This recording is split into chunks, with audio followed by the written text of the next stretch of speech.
Shock Monkey Radio is entertainment for adults, by adults, and the views and opinions expressed here do not reflect upon the sponsors or FXBG Public Radio. For additional information, please refer to the United States Bill of Rights. Stand warned. Well, I hope you still have all your fingers after this past Independence Day celebration. Hope you had a great 4th of July. So what's the deal with the fireworks anyway? I mean, I hear they were supposed to represent rockets and artillery, but fireworks have been around a lot longer than rockets and artillery. You know, Asian cultures used fireworks for celebration for hundreds of years, and then the Westerns thought that they were cool, and so they bought some and started using them for their own celebrations. But America, one of the youngest countries on Earth, has taken hold of fireworks as their own. We're colonizers, I suppose. Welcome to Shock Monkey Radio. I'm your host, the Madman. I have a Patreon. Go to patreon.com/shockmonkeyradio. Become a patron today. I would appreciate it. Or you can just send me money through Cash App. Use the hashtag ShockMonkeyRadio, all one word. Follow me on social media at DNALATSAW. That's the word Wasteland spelled backwards on Twitter. You'll find a bunch of me retweeting posts of any kind of monkey or horse generally. That's what somebody said, is like most of what you retweet is anything involving monkeys and horses. Yeah, it's true. So follow me, Shock Monkey Radio at Redux on Facebook and at SLRobbins13 on Instagram. I have a feeling most of you already do on Instagram. Not as many of you on following me on Twitter. I guess people who like this content don't like Twitter. I don't know. Yeah, so happy 4th of July, Independence Day. And I have to say, you know, I've seen some dank 4th of July memes. I saw some really good ones. And it's always good. It's always a good feeling, though. There's a lot of people out there who are still patriotic and still want to post awesome memes like, what the F is a kilometer? George Washington waving a flag. I love that one. Anyway, so I wanted to ask you a couple questions. Some of those 4th of July debates that people get into over the 4th of July holidays. Like, man, it was hot. Was it hot for you? It was really hot yesterday, and it's hot today too. So I mean, I'm drinking lots of water. You got to stay hydrated. Got to stay cool. Make sure you don't pass out in this heat, because it almost did to a couple of people. It's hot, and you're grilling meat anyway. So here's a question I have for you: hot dogs or hamburgers? You can add cheese to either if you want. You know, are you more of a hot dog person or a hamburger person? You know, and people get into these arguments, they have these conversations. Are you more of a hamburger? And it's like, oh, this is what you should have on a hamburger, or this is what you should have on a hot dog. And I remember somebody once said, it's like, if over the age of 18, you should never put ketchup on a hot dog. It's time to grow up. And I'm like, you know, that's kind of a silly thing to say. It reminded me of a Daniel Tosh joke. It's like, it's kind of like saying, you know, quit smoking weed, grow up and do cocaine like an adult. You know, it's such a weird thing to say. You know, who are you to tell me what I should or should not put upon my hot dog? All right. First of all, if you want to get into a conversation about mustard, we can have a conversation about mustard, because 99% of the mustard you find around anywhere serving hot dogs, you're like, I don't want that mustard. So I'm going to use some ketchup on my hot dog, which in no way reminds me of a phallus. So if I want to put blood or ketchup on my severed phallus, that's my business. So clearly I'm a hamburger kind of guy. EK walked out like 5 minutes ago, and he just came back and he's like, what the hell is going on? But it's a simple question. It's a simple argument you may have with somebody over a grill or the condiment table. It's like, don't tell me I can't put ketchup. This is yellow mustard. You don't have any kind of brown mustard out here. How dare you? How dare you? Anyway. Interesting text I got. So which are you? Hamburger, hot dog. Hamburger, hot dog. I'm a hamburger guy. Particularly like the cheeseburger. And so I got to silence my phone. All right. So are you a leg or thigh man or a breast man? You like the breasts? Yeah. I'm not a big fan of chicken, but when chicken is grilled, it's kind of like a whole different story in many ways. I think it's just better that way. You know, you can cook chicken in the oven and stuff like that. It's just not the same as like if you grill it, you know. So I do say, it's like when it comes to grilled chicken, I'm a breast man. You know, any other kind of, like, if it's fried chicken, I'm a leg man. So it depends on the circumstances. Pools or lakes? Lakes/rivers. All right. Now, there's a lot of people who are like me in many ways. It's like the only thing that really scares me about lakes and rivers is all the critters in them, which in many ways is what scares me about the ocean too. Also, you got the added danger of like trying to hit the bottom and getting stuck in the mud or something like that in a lake or a river or something like that, which could be fatal. So you got to be very careful about that kind of thing in the lakes and rivers. However, when it comes to lakes, you know, you can't really, you know, take a speedboat out on the out in the pool, you know what I mean? Got one of those endless pools, you know, maybe turn it up high enough, sitting in one spot. But even then, that's not the same, because boating brings on a whole new aspect when it comes to, you know, water life, as it were, you know. Because I mean, I may be scared of all the fish. It's like, oh, I think I kicked a fish while I'm swimming in a lake or something like that. I want out of the water right now. When that happens, if I'm in a lake swimming or something like that, I feel something brush against me, I want out, and I want out for good until next year. So that's kind of my argument, is like pools or lakes, rivers. You know, it's kind of a tough call if you ask me. I feel safer in pools because I know, you know, that nothing's living inside of it. You could smell the death coming off of the pool, and you're like, why do bugs still end up here? I don't get it. All right, here's a big question. South Carolina fireworks, Virginia fireworks. Which do you like better? I think it's obvious. I think it's obvious what we like, what we like better. EK mouthed the right answer to me, and I'm sure you're mouthing the right answer at home too. The correct answer is South Carolina's got the best fireworks. They got that Pedro guy down there, right on the other side of the border.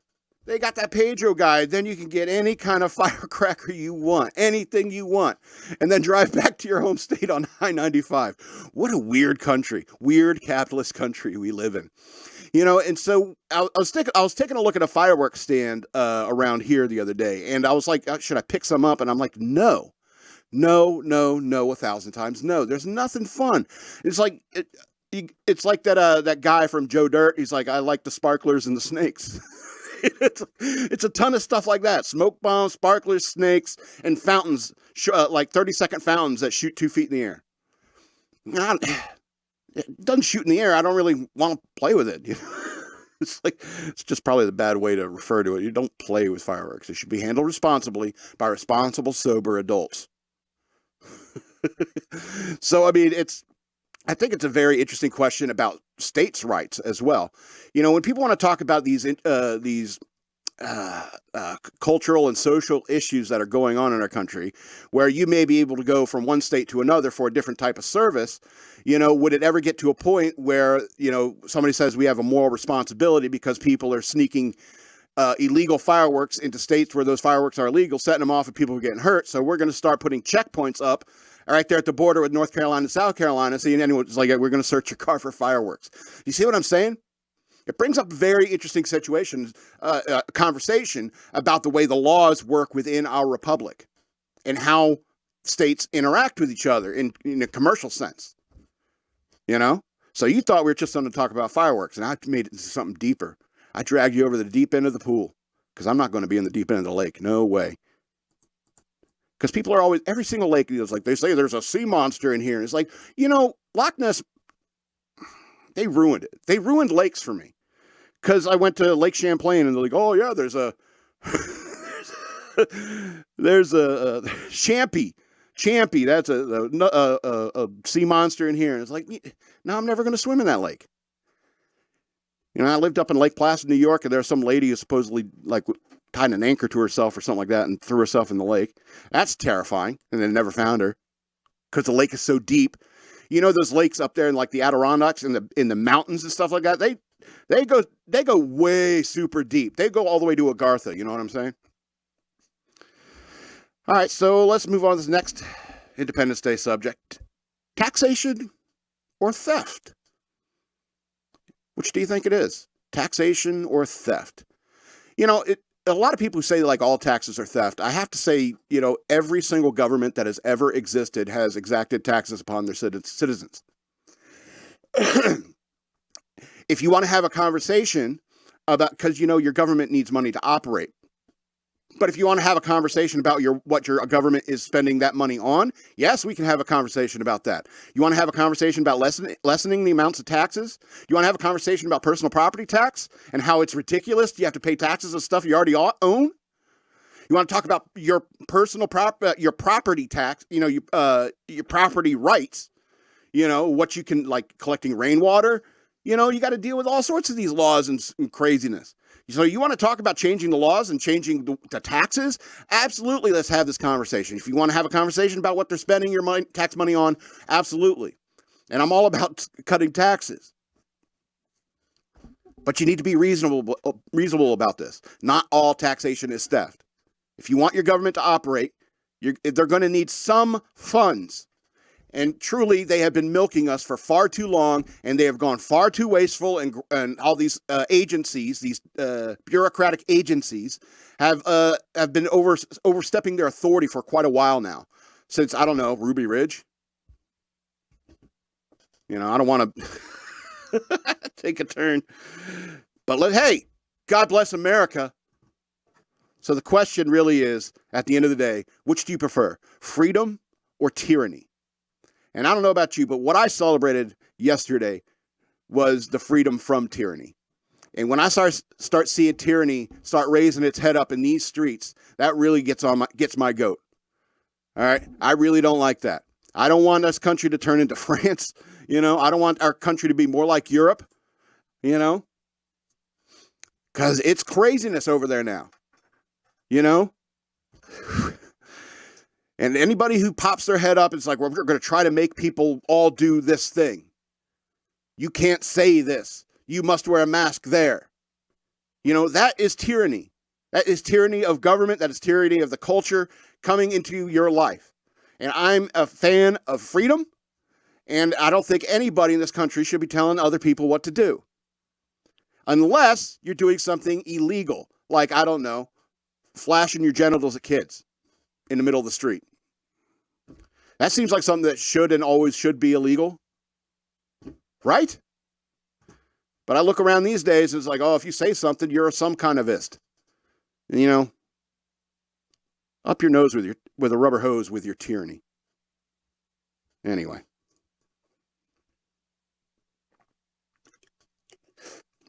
It's like 93 degrees. So I'm chugging the water. We're doing the grilling, and my dad is he's older, and he's in the heat. He's like, I got to go inside. I'm feeling dizzy. I was like, oh yeah, go in there. And then my brother-in-law is like, sorry, I feel kind of dizzy too. He's like, go and I'll take care of it. And I came back in, and I'm fine. I'd finished cooking everything else up, and I come back in, and they're like, you all right? And I was like, yeah, there's a reason why I drink like eight of these a day, 8 of these water bottles a day. Stuff like that doesn't happen. I learned that real quick in the military. If you stay hydrated, you're not going to be the guy who passes out in formation and wakes up at medical. It happened too many times. If you go to like boot camp, anybody who's ever been to boot camp knows this. It's like there's some guy who just doesn't drink enough water and he starts passing out all the time or gets cramps all the time.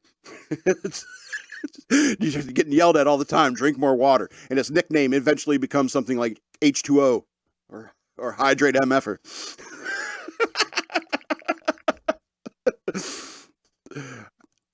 Anyway, let's talk about this Twilight Zone episode I was thinking about over the weekend.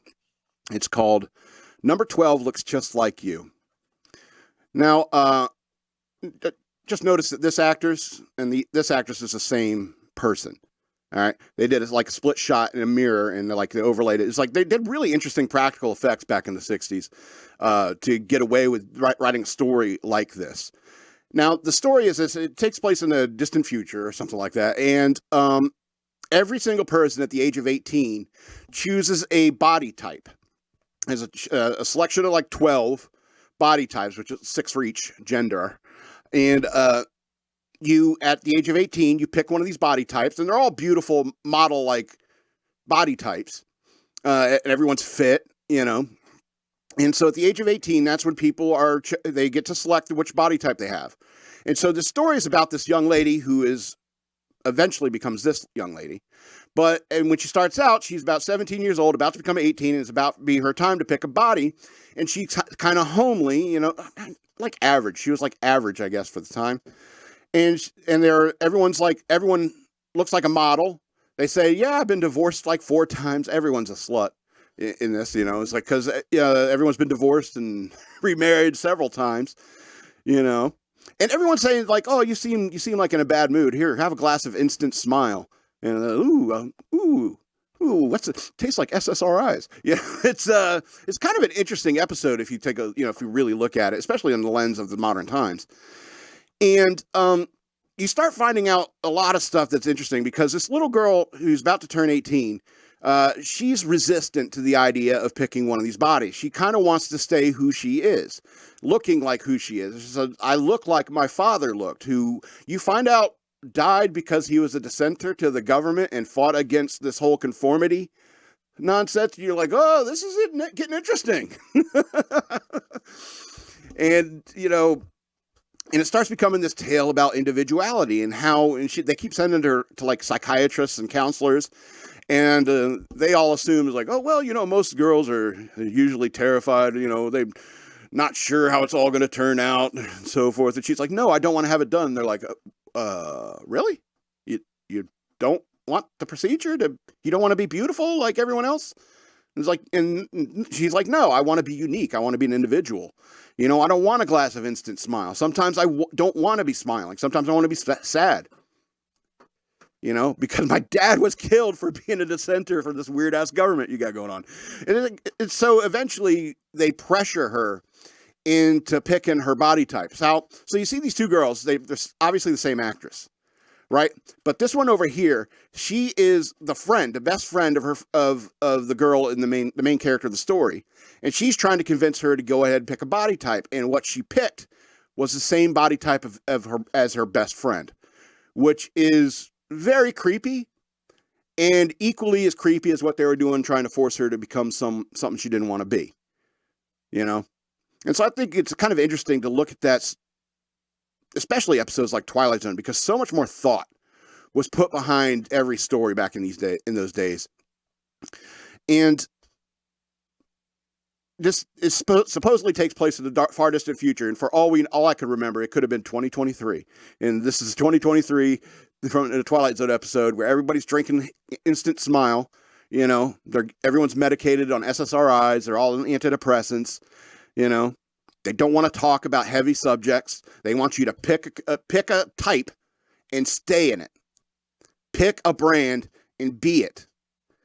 They don't want any individuality. They don't want independent thought. They want everyone taking the instant smile, thinking the same, and choosing, as like interchangeable widgets in the world. And humans aren't interchangeable widgets.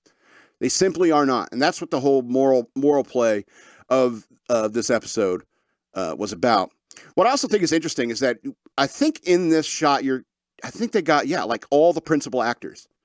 There's only 3 principal actors, 4 principal actors. There was the girl, I think she was a redhead, but you can't tell in black and white, but you could just sense a ginger, even in black and white, I'm kidding. But seriously, she looks like she might be a redhead. And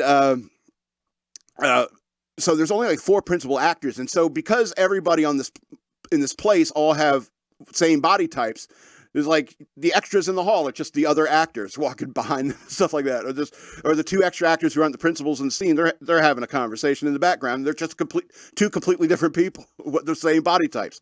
So it's like everybody's looks the same. Imagine entire society. There's only 6 types of women, 6 types of men. They're all beautiful.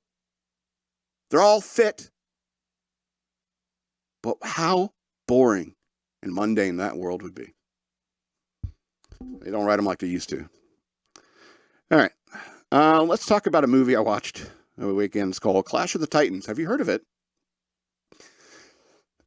Clash of the Titans. It's the 2010 version I watched. It's the one, what's that guy's name? Sam Worthington. I guess he's good looking. I think girls like him, but he is an awful actor. He is not a good actor. Yeah, so I watched this movie again, and I realized I'd seen it before. In fact, I think I even read it before. And I do want to say that, the CGI has come leaps and bounds from, what was it, the last time they made it, 81? Clash of the Titans. The CGI has helped like bring the mythical aspect of the story of Clash of the Titans to give it a little bit more of a cool, like ethereal, like comic booky, you know. Oh, it's a mystical world with gorgons that turn you to stone. You know, it's a fun fantasy story, and it always has been. Unfortunately, it's been around for a very, very, very, very, very, very long time. And as I'm watching this movie, I was like, oh, I'm like 10 minutes in. It's like, oh, there's going to be no surprises in this for me because I've seen this before. In fact, I think I even read it before. However, you know, the lady who plays Io, what a smoking hot lady. I forgot her name, but it's not relevant. But she just reminds me of this girl I dated in high school. She looked a lot like her. And I was like, man. Anyway, what a looker.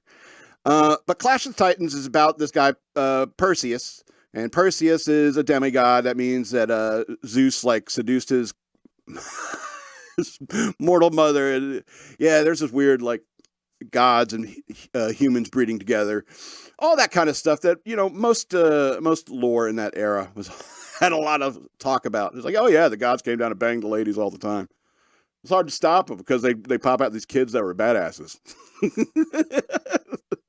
You know, and so he's being hidden, and he eventually gets caught up in the story as like, you know, they're mad that the humans aren't praying to the gods are mad that they're not praying to them anymore, and so they decide to like unleash the Kraken, as it were. And so Perseus goes on this quest, and it's, you know, if it sounds familiar, yeah, it's a very familiar tale. And he goes, kills the Gorgon known as Medusa, takes the head back to Argos, and then showed the head. It's a very much kind of like Lord of the Rings, where it's just he walks one way, walks to one spot, walk to another spot, do a thing, walk home. You know, it's very much like instead of throwing a ring into a fire, you hold up this snake-headed woman's face to a giant sea monster. And, you know, people still died, Perseus. At the end of that, you know, like he didn't even get there. It's like the Kraken was coming, and because of that, all this tidal surge comes running. A bunch of people died. And then at the end of the movie, they're supposed to be cheering. It's like, no, you're going to be fishing by people out of the water for a while. Perseus, you know. And Perseus is so rebellious. It's like, I'm not going to pray to my father, Zeus, even though I'm an incredibly badass person, all by my lonesome. I don't need Zeus. And yeah, okay, whatever. And it's you know, it's the whole time I'm saying there's no surprises. I know how this is gonna, you know, play out. I know it's gonna end. And so the only thing I could do to entertain myself is try to come up with band names, cool band names that I could use based upon Clash of the Titans. And I think the best one I came up with was like Perseus and Pegasus. And Perseus and Pegasus would be like a cross between Dream Theater and Led Zeppelin. You know, maybe a little bit of Tool mixed in, a little bit of a hard synth edge at times. You know? And so, like, ladies and gentlemen, the opening act for... Who would they open for? Who would they open for? Let's say Rolling Stones. Opening for the Rolling Stones. Ladies and gentlemen, Perseus and Pegasus. And they wheel out two guys behind a huge bank of synthesizers. And they wear like gaudy costumes, like 70s costumes, except not the big hats, but like angel wings on one, and maybe a Medusa head mask. That would be dope. So that's what I was doing. I was coming up with a band that was cooler than Clash of the Titans. Clash of the Titans, 7 of 13 stars. I'm sorry, it's an old story. It's an old story. All right, I want to talk about one more thing before we get into the news. And that's the Supreme Court wins this past week. Big deal for the U.S. Affirmative action. We're getting rid of that. Good idea, because I think any law based upon race is racist. I think that's, I don't know if the logic checks out with me, but I mean, it's my natural response to that kind of thing. I don't think that, well, I wouldn't say that I'm the kind of guy who got bucked out of a position, you know, picked over in a position over somebody else because, they were a minority and I wasn't. I don't know if that happened or not. I doubt it. All right. Because, there's still a meritocracy back when I had a quote unquote normal job. And so, but I do think that that's been happening a lot lately. And I think that the data that's been coming out of the universities has supported the fact that, like Asian people's scores get stunted while other scores get boosted based upon race and stuff like that. And I don't think that you should be doing that because, if you're smart enough and you're capable enough, you need to be the leaders of the future of tomorrow. All right. You need to be the person who gets into, if you're actually the highest scorer, you need to be the person in there designing that sub that's going down there to look at the Titanic. Do you understand what I'm getting at in a long-term sense? All right. It needs to be based upon pure meritocracy. And if they can't toe the line, you got to go to a trade school or something. All right. There is a place for everyone in this world, and not everyone has to go to college. All right. So, and very few people are smart enough to actually go and do the cutting edge type of work that needs to be done in this world. Otherwise, people could get killed. And if you're picking your pilots based upon their skin color and not how good of a pilot they are, whether they're piloting an aircraft or piloting a submarine, you need to understand it's like you are no longer making a decision based upon merit and technical expertise. Just simply an immutable characteristic. And that simple change, that simple difference could put people's lives at risk. Good call by the Supreme Court. Stop being racist. It's funny because everyone talks about systemic racism. And you know what? Affirmative action, that's actually systemic racism. Why have you missed that? Also, they ruled in favor of that graphic designer who refused to make a website about a gay wedding or something like that. I didn't read too deeply into the story. I'm just glad that happened because I remember they had the similar case with the guy who asked to bake a cake and he didn't want to bake it. Yeah, you do not own the rights to my labor. If you get mad at me, if you come to me and say, Shock Monkey, I want you to do a show that is praising communism and everything you like about the the Chinese government and stuff like that. And it depends on how much you're paying. You see, it's different for me. I'm a bit of a whore in that regard. But I mean, I would have the right to say, no, I don't want to do a show like that. Or if you wrote to me and said, I'll give you $100 if you do a show, it's all about anime, your favorite anime. I would tell you no, flat out. I have principles.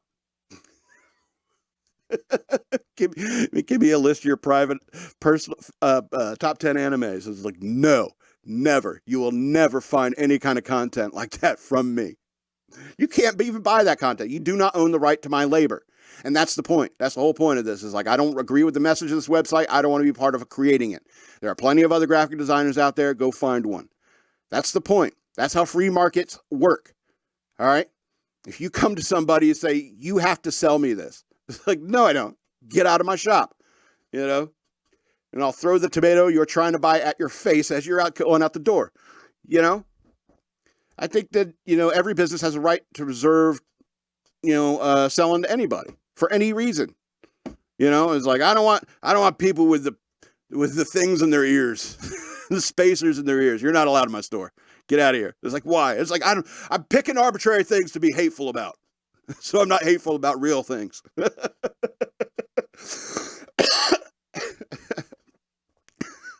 So focus all that energy there. Anyway, good Supreme Court wins this week. Hopefully we'll see some more. Hopefully we'll see America start turning into a more sensible direction over the next couple of years. All right, let's get into the news worth knowing.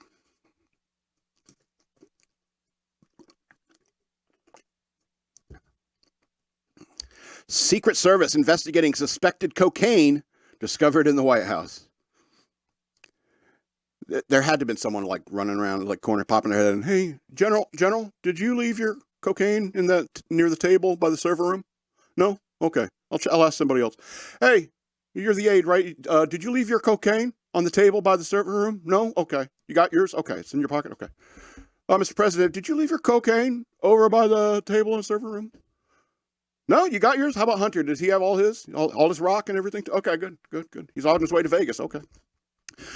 And then finally, I have to go to a Secret Service agent. It's like, we found this little baggie of cocaine, and everyone's cocaine is accounted for. We don't know whose it is. And then Secret Service agent starts realizing, that may be anthrax. We have to get it tested. Anyway, so let's see what Fox has to say about it. A suspicious substance found in the White House has reportedly been determined to be cocaine. The substance which they found inside the White House's West Wing on Sunday sparked an evacuation and emergency response. On Sunday evening, the White House complex went into a precautionary closure as officers from the Secret Service Uniform Division investigated an unknown item found inside a work area, U.S. Secret Service said in a statement to Fox News Digital. The D.C. Fire Department was called to evaluate and quickly determined that the item to be non-hazardous-ish. The item was sent for further evaluation and investigation into the cause and manner of how it entered the White House is pending, statement added. An unnamed official reportedly familiar with the investigation reported the positive test for cocaine in the suspicious item, according to the Washington Post. No further information on if it's been stepped on or not. I guess they're finding out that at the lab now. A hazmat team was called to the area 18th Street and Pennsylvania Avenue following the package's discovery. Secret Service units blocked off the roads around the White House following the incident. Wow. Secret Service confirmed to Fox News Digital the substance was sent for additional testing. President Biden was not in the White House premises when the substance was discovered. And do you think it would be Joe Biden's? Does that guy look like he's on cocaine? Or is that what he is like now, at his age, on cocaine? All right. And Hunter was recently visiting, was he not? So, I mean, everyone seems to think that, it could be all points to Hunter.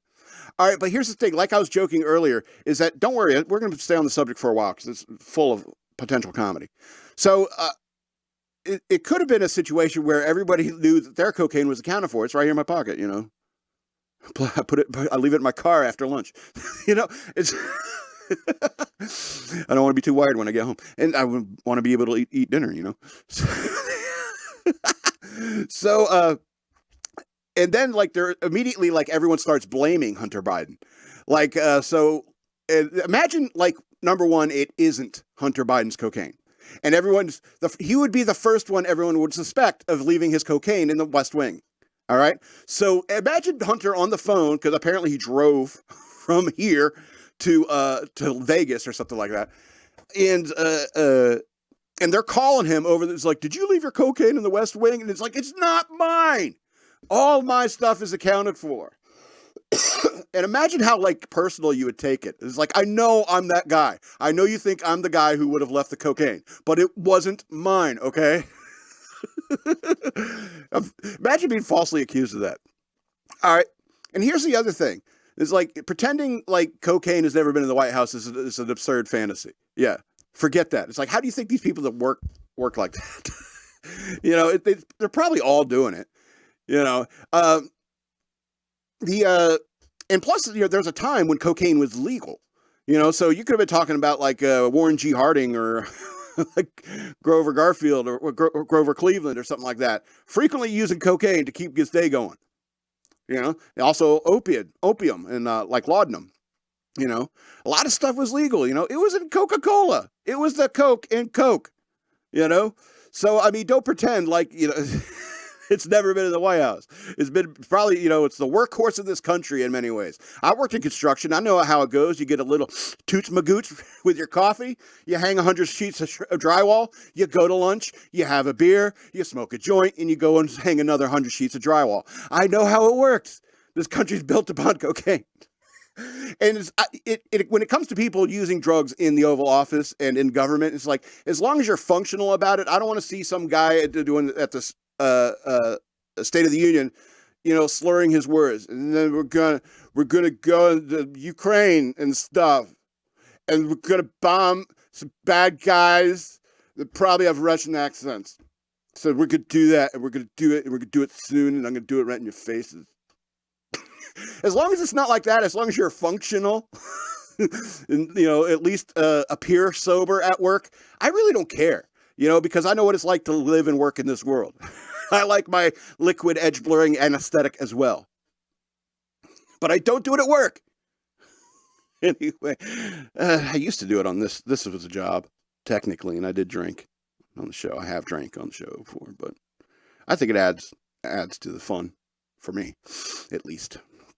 Yeah, so cocaine in the White House. So why would you, considering how much they've covered up for Biden in the past, especially like all the corruption, like, because like people would want to focus on this story more than the corruption. And I think that's far more relevant a story. You want to get it, but I mean, they're just breaking our trust as a family over and over and over again, you know, lining their pockets, doing whatever they want, filming the son of the president of the United States, filming himself, smoking rock, and driving across the country. All right. We need to do something about this. We need to step up. This is ridiculous. Anyway, let's go on to this next story. Whew. These lights. I'm sweating. Yeah. Grand Canyon hiker dies after falling unconscious during 8-mile trek in extreme heat. Yes, be very, very careful. When the heat gets up 90s, be very, very careful. A woman died in Arizona's Grand Canyon National Park after falling unconscious during her 8-mile hike in over 100-degree heat, officials said. Park rangers got a call around 6:30 p.m. Sunday about a distressed day hiker in the remote Tuweep area of the park. National Park Service said in a statement. Brewing. When a ranger reached the 57-year-old woman's location at around 1 a.m., more than 6 hours after the initial call, she was dead. No further details about the woman were immediately released. An investigation into the woman's death is ongoing in coordination with the Mojave County Medical Examiner. Temperatures in the Tuweep area reached well over 100 degrees on Sunday, according to NPS. Meanwhile, high temperature at Phantom Ranch near the Colorado River along the North Kaibab Trail reached 114 degrees. Haven't heard of that. Interesting. All these new places to visit in America, I suppose. An excessive heat warning has been issued for the inner canyon portions of the Grand Canyon through Sunday. Yeah, it's all desert out there, isn't it? Park rangers at Grand Canyon National Park urge visitors to Grand Canyon, especially inner canyon hikers and backpackers, to be prepared for the excessive heat on hot days and in the coming weeks. Summer temperatures on exposed parts of the trail can reach over 120 degrees in the shade. Oh, Lord. Visitors are advised to avoid hiking the inner canyon during the heat of the day between the hours of 10 and 4 p.m. Wow. Last month, a 31-year-old Florida man and his 14-year-old stepson died in Big Bend National Park in Texas after hiking in 119-degree temperatures. In another incident last week, a 61-year-old woman was found dead at Canyonlands National Park in Utah amid a summer heat. Investigation into the manner of a cause of her death is ongoing. So when the heat gets this high, you got to be very, very careful. I know a lot of you people, like I saw a dude jogging yesterday. Dude, number one, it's the 4th of July. Who jogs? I know you're going to be eating a lot of burgers and dogs and chicken later, but I mean, and then in the heat, it's like, I don't know about you, but I hate running. I don't know. Does it look like I have the body type that hates running? I hate running. I certainly hate doing it when it's over 90 degrees. Hell, over 85 degrees. The only time I really enjoyed a run was like on a cool spring morning or fall morning. Never run in the afternoon, always in the morning. Anyway, so be careful out there, drink lots and lots of water, and if you're 57 years old, it's like, I know, see, I'm 46, so I'm getting of the age to say, like, maybe I should reconsider my pace or have the distance I go, because I do go, like, walks and so forth. And so, it's even to the point where, like, if someone calls your name and I turn my head too fast, like, oh, my neck, oh. So it's like I can't even like move as fast anymore. So you kind of got to downshift a little bit when you get into your 40s and 50s. But you still think it's like I've been hiking this loop for years. I'm not too old. I'm plenty hydrated. I've done it a million times, and you got to be careful. Got to be safe. You know, stay hydrated. Stay cool.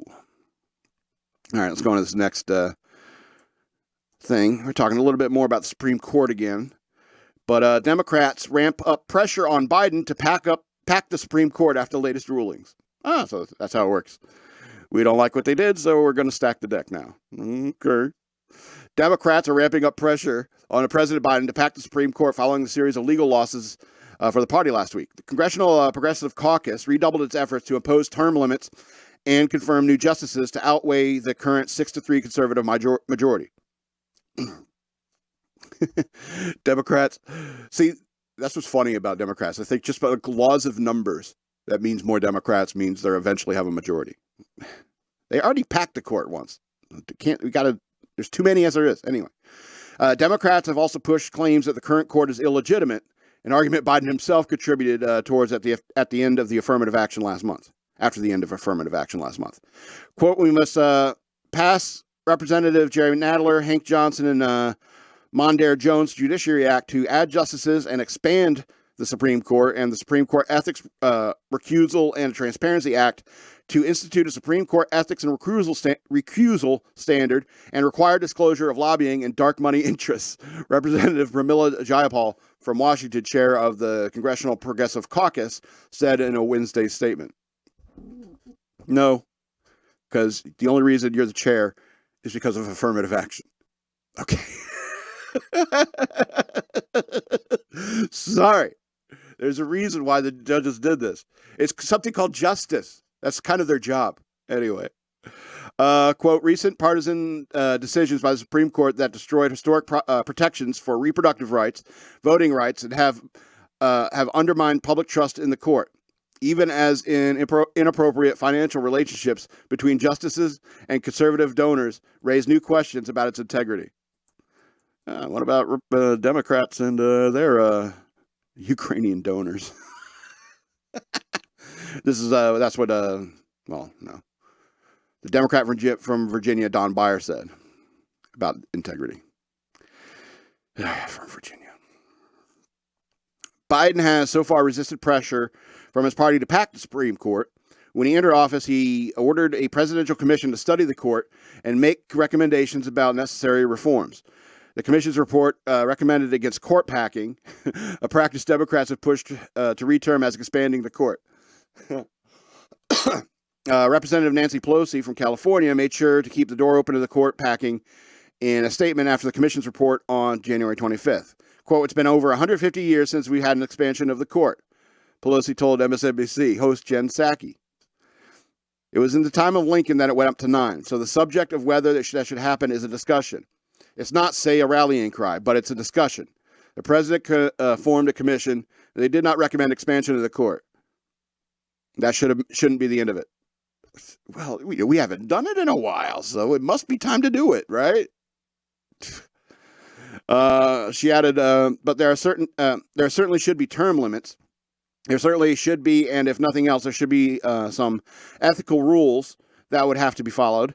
I had one justice tell me he thought the other justices were people of integrity, like a Clarence Thomas. I'm like, get out of here. Okay. Meanwhile, Biden himself faced backlash for undermining the legitimacy of the current court following its recent rulings. Quote, today the Supreme Court once again walked away from decades of precedent. Oh, they love that line. Biden said after the Supreme Court ruled against affirmative action. I strongly disagree with the court's decision. This is not a normal court, he added, as he ended the press conference. Democrats have intermittently denounced the Supreme Court as illegitimate ever since the Senate confirmed Justice Amy Coney Barrett prior to the 2022 election. Anger erupted further after the court overruled the landmark abortion decision Roe v. Wade last June. Yeah, they're losing. Good. These people are nuts. You know, precedent. Decades of precedent. You know what slavery was? Decades of precedent. Okay? Idiots. And the whole affirmative action thing. It's straight up racism. How do you not see that? But that's the point. The Democrats like the racism. Democrats were the secessionist South.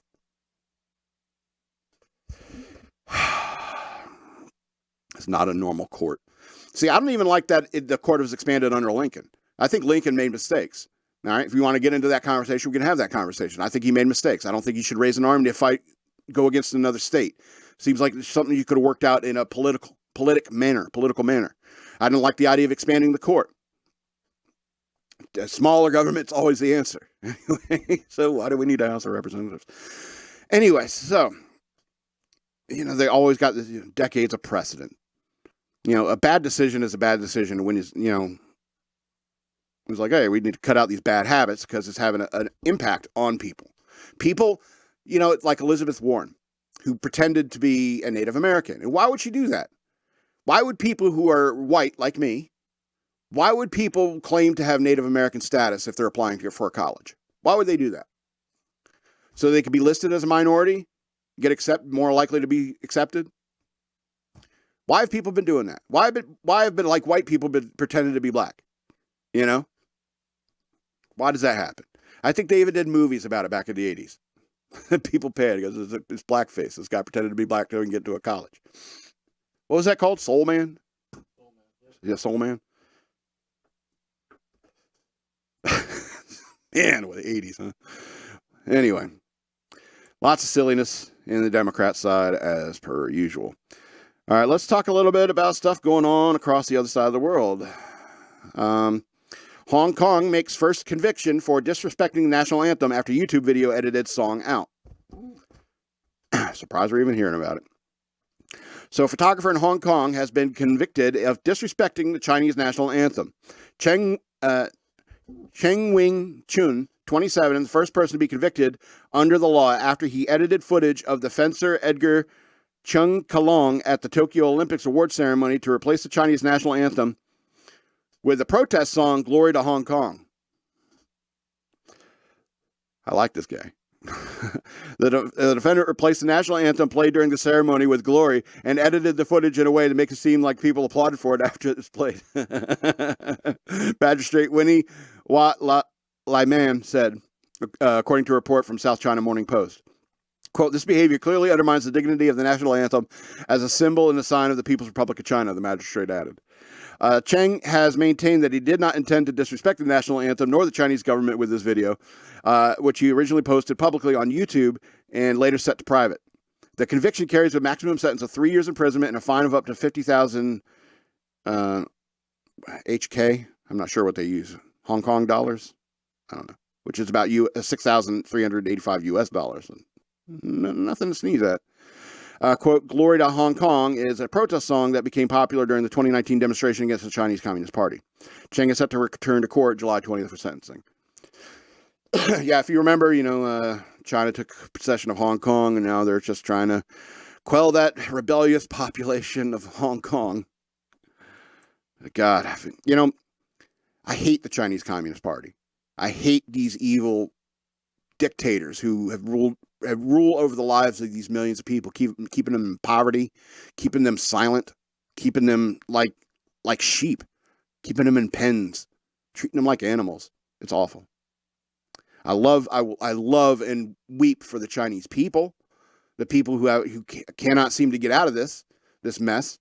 And the West is, I don't know, maybe not aggressive enough to go knock out some sort of evil, because that's the big moral question. It's like, the suffering of those people, is it worth starting a war with? Anyway, all stuff to worry about. Let's talk about a couple more lighter subjects, and then we'll get out of here for the week. So let's talk about a Bridezilla.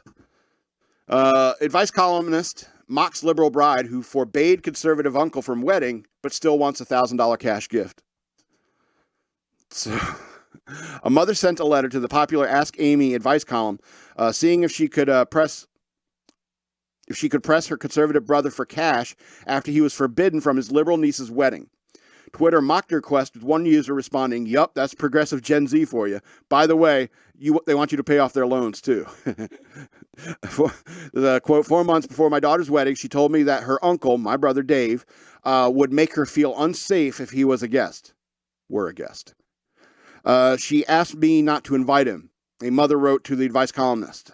Quote, my daughter is very politically progressive, as are many of her friends, and although she and Dave have always had a good relationship, I thought, he is a conservative voter and supported candidates we all abhor. So you don't even like his opinions either. The mother went on to write that Dave has, quote, always been very nice, so my daughter's request surprised me, and then explained that she wrote to Dave a very nice note telling him they would not be comfortable with him at the wedding and that he would not be invited. She went on to say that Dave did not respond and did not attend. Yeah, that's what I would do. I couldn't imagine my niece saying something like that to me. The mother then recalled that she sent her brother photos from the wedding, but has not heard from him, and that her other siblings were angry with her for excluding him in the first place. Correct.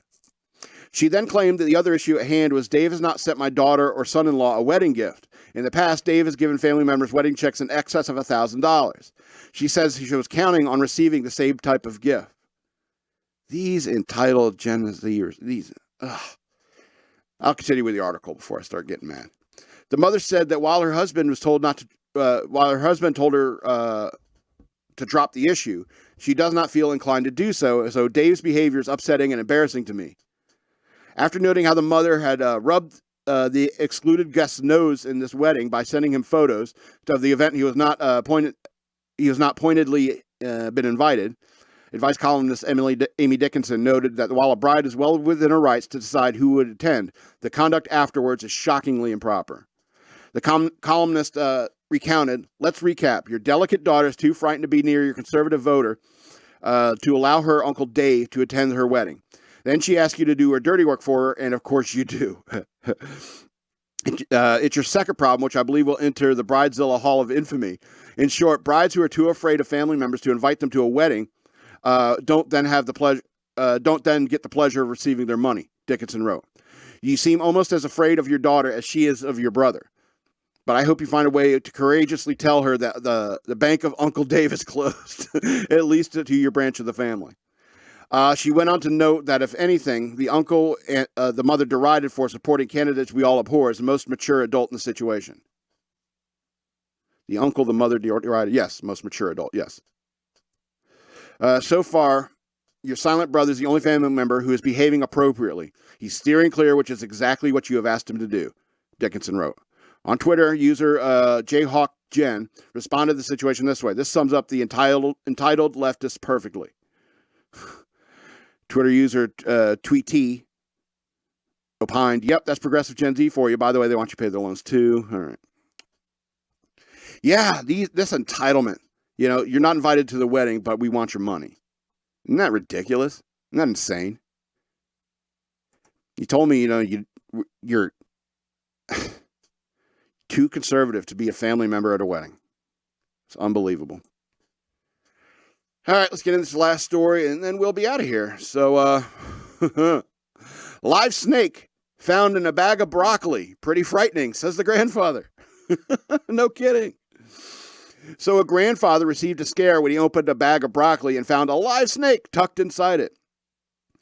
Neville Linton, 63, said discovering the young snake, which was capable of a nasty bite, young ladder snake, which is capable of a nasty bite, was a frightening experience. The Southwest News Service, the British News Service, reported, SWNS. I don't know if it's Southwest, is it? I don't know.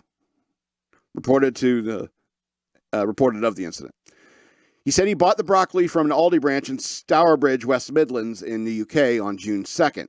He put it in the refrigerator before taking it out to prepare a meal 3 days later. He told the SWNS. Yeah, it's a good thing you put him in the fridge. Oh, man. That's when he spotted the snake. He probably would have bit you if you hadn't put it in the fridge. But, of course, you're going to put your broccoli in the fridge, right? Put your broccoli in the fridge. Linton, who works in industrial cleaning, says he's afraid of snakes, so relatives jumped to his aid and scooped up the reptile. Could you imagine your grandfather screaming, "Ah, snake!" It's like, what's your problem, Indiana Jones? Anyway, Linton, who works in industrial cleaning, said he's afraid of snakes, so relatives jumped to his aid and scooped up the reptile. Linton, grandfather one from Birmingham, it's pretty frightening. I'm not good with snakes. Just don't like snakes. Asps, very dangerous. He added, it's lucky I didn't leave the broccoli out in the kitchen, or it would have been loose in the house. Yeah, it's also very gross to leave your broccoli out. You put your broccoli in the fridge, do you not? And you're lucky you did, because the cold temperature made that cold-blooded reptile lethargic, and so it didn't bite you. Doing the right thing, putting the broccoli in the fridge, saved your life. Anyway. Been a huge risk for us because we have two vulnerable people living here. One of which is terrified of snakes, apparently. Dr. Jones. He bought the broccoli as part of his regular weekly grocery rounds, he said. And he unwrapped the vegetable on the kitchen counter. He saw a little creature tucked up near the stem of the broccoli. Realizing it was too big to be a caterpillar, he called for his sister Anne-Marie Tekainman, 57, who identified it as a snake. You think so, doctor? The pair popped it in a plastic container and drove it back to the Aldi store where it had been purchased. Why? Why drive it to the Aldi store? Let's see if... Hold on. This just got interesting again. He said, I thought she was joking at first, but I backed off when I saw it start moving. The guy in the shop was pretty frightened too. At the Dudley Zoo, a specialist identified the young snake as a young ladder snake, said Neville Linton's 41-year-old son, Donovan Linton. The elder Linton said he's been offered some compensation, but he said he's asking for more. Oh, boy. Data 3 said the amount offered him does not seem to compensate him for the risk of his disabled son and his vulnerable mother-in-law, who both live with him. He added, it's just not good enough. The implications for us have gotten out of the house are huge. If it had gotten out in the house are huge. That's fair, I would say. He also said, plus I'm phobic of snakes, and there's emotional impact of that too. All right. An Aldi spokesperson told SNWS, our supplier, or is it SWNS? Get it right, Fox News. Our supplier has never had a complaint of this nature, the robust process in place to prevent such issues occurring. We're investigating this isolated incident and have apologized to Mr. Linton, as our usual high standards were not met. Ladder snakes are not venomous. Found mostly in Portugal, Spain, and southern France and parts of Italy. They can become aggressive when threatened and are capable of letting off a foul odor. Why aren't they called farting snakes? Also, these snakes favor scrub bushy cover, including orchards, vineyards, hedges, and overgrown dry stone walls, according to an Animalia website. Habitats with stones and boulders are in low shade are usually preferred, with most same source indicated. That's right, because they're cold-blooded creatures. And there's a snake hiding in your broccoli. Ain't that some shit? Oh, man. Hey, at least you didn't have any snake in your broccoli. And remember, always put the veggies in the fridge, because if there is a snake hiding in there, it'll make them lethargic and easier to catch and not likely to bite you. Anyway, this is going to be the end of the show. I want to remind you again, I have a Patreon. Go to patreon.com/shockmonkeyradio. Become a patron today. I would appreciate that very much. Or you can send me money through the Cash App. Use the hashtag shockmonkeyradio, all one word. Follow me on social media at DNALETSAW. That's the word Wasteland spelled backwards on Twitter. Shock Monkey Radio Redux on Facebook. And at SLRobbins13. I also have books available for digital download. Search for the author Scott L. Robbins with 2 T's and 2 B's on Amazon.com. Or you can follow the links down in the description below. This has been Shock Monkey Radio. And I love you!